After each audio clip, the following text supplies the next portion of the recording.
Joby Karangdam. Hello, Althea. How old are you? Ay! 5 years old. Okay. So, mahilig ka ba mag-read ng books? Yes. Mga nursery rhymes, mga ganyan, mga story books? Apa. Okay, what's your favorite story in a book? Mga maganda na story. Magaganda na story. Okay. Anong talent ang papakita mo sa amin ngayon? Marunong po ako kumanta, mag-sing, mag-dance, tapos matutunan na po ako. Tutula. So, alin doon ang gagawin mo ngayon?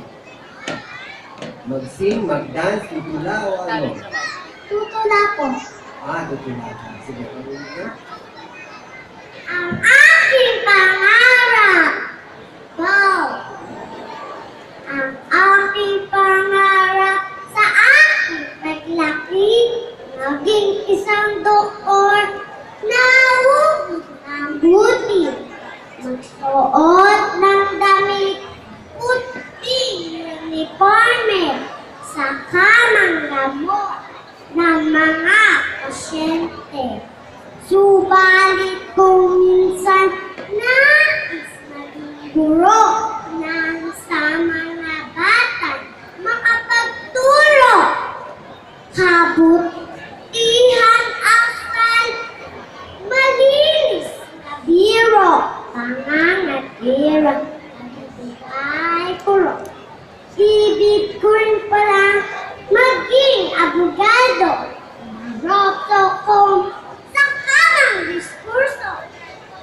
Aking paglalaban, anuman kaso, upang ang kliyente libre sigurado.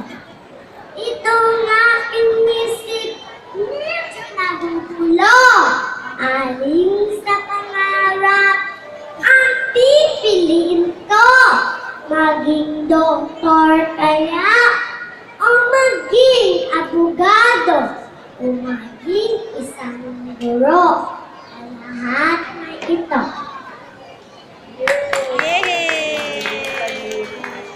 Thank you, contestant number 84, Dito Baby, Dito Exit. Yan.